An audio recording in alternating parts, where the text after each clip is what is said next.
Dundee United are bottom of the league, rock bottom, lost 4 out of the first 5, drawn 1, they're on 1 point.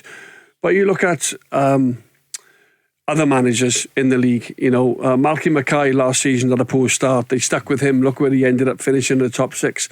So there's an argument to say, well, should they have stuck with him? But 23 goals conceded in the last 4 games, whopping 9. I know Celtic were just, they steamrolled them. They can do that to any team, by the way.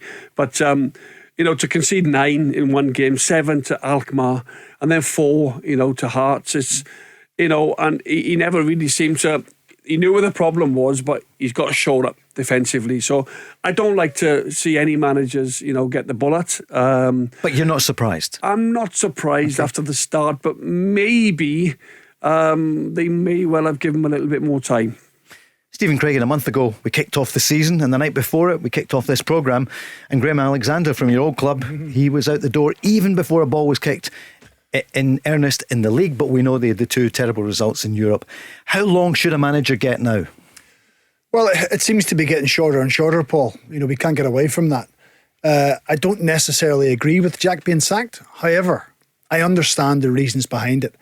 It wasn't just because of Sunday's standalone result. It wasn't just because of a 9-0 result. It was quite clearly looking at performances and results and the ease of which they conceded goals before that will have come into the sporting director's thoughts and the owner's thoughts. Also, then you look at the body language, and at times it looked like lack of effort on Sunday. And you think to yourself, has it gone too far for that to be erased and turned round, and then to give Dundee United the chance to go forward? So there was just a lot of things conspired against Jack, not just the result of the weekend, but just looking at the game, they didn't look as competitive as what they should have been. And sometimes when it gets to that stage, you think, do they need a fresh voice? Do they need something to change? It seems remarkable that after 10 weeks we're saying that. Sean Maloney got 19 games. Jack Ross got 7 games. If you're a young man in the coaching industry and you're thinking about management, that's how ruthless it can be. Were you surprised that 2 former internationals in the shape of Charlie Mulgrew and Tony Watt were sitting in the stand? Well, you see, that's an argument I've on the bench. Yeah. That's the argument I've listened to over the last couple of days. And what you have to take into consideration, those 2 guys played a part in the other games. Yeah.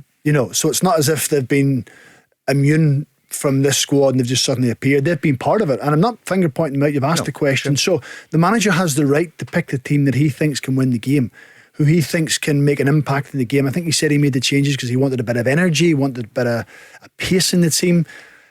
Clearly he didn't think that Charlie and Tony were right for that game, but they've played a part in the previous game, so it's not a case of if they'd have played, they'd have won, or the result might have been better. So I think the manager has the right to pick his own team.